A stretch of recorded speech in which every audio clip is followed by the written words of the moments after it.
Primeira comparação diz respeito a quem julga. O Lula foi julgado pela Justiça Comum em primeira instância por um juiz sorteado, sem histórico de afiliação política e nenhum envolvimento prévio com o caso. Nos seus processos, o Lula teve direito a apelar ao Tribunal Regional Federal, ao Superior Tribunal de Justiça e ao próprio Supremo Tribunal Federal. E antes de ter as suas ações penais anuladas pelo STF, o Lula foi julgado e condenado por unanimidade, por 10 juízes, em 3 graus de jurisdição, em 3 estados diferentes da nação, Paraná, Rio Grande do Sul e Distrito Federal, ao longo de anos de processo. Já o Bolsonaro perdeu o direito de ser julgado pela Justiça Comum e está sendo perseguido diretamente pelo STF, que é o órgão máximo do judiciário, sem direito a apelar para outro tribunal, num julgamento relâmpago. E no Supremo, alguns dos juízes da ação penal contra o Bolsonaro já declararam em público sua intenção de derrotá-lo politicamente, já o processaram, já advogaram a favor do PT e são aliados históricos do senhor Lula da Silva.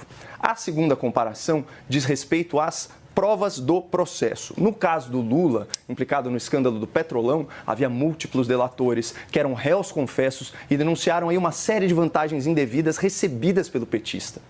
Na Operação Lava Jato, havia dezenas de testemunhas, centenas de documentos certificados e bilhões de reais em dinheiro de origem ilícita que foram devolvidos aos cofres públicos. Portanto, não há dúvida sobre a existência de corrupção e sobre quem se beneficiou dela. Tanto que o ministro Gilmar Mendes, à época, se referiu ao governo petista como uma cleptocracia, um governo de ladrões. E, nesse mesmo sentido, o senhor Alexandre de Moraes acusou o PT de, aspas, roubar bilhões. E detalhe, Lula nunca foi absolvido pelo STF. O tribunal apenas anulou as ações penais, alegando supostos erros processuais e suspeição de um juiz. E isso tudo em decisões que não foram unânimes. Já o Bolsonaro está sendo julgado por um crime que não existiu.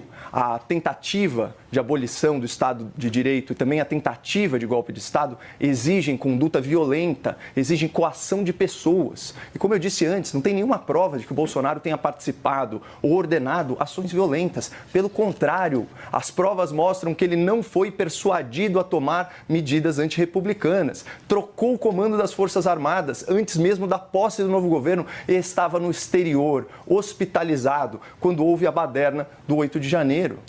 No seu processo, tem só um delator que está gravado em áudio, desabafando, que adulterou seu próprio testemunho para se encaixar na narrativa da acusação. E já são aí mais de 10 versões diferentes dos fatos e nenhuma prova documental do envolvimento do ex-presidente em nenhuma ação antijurídica. E, finalmente, uma terceira e última comparação diz respeito ao direito de defesa na arena pública. O Lula teve a sua liberdade de falar e a sua liberdade de mentir respeitadas até a sua prisão após condenação unânime em segunda instância.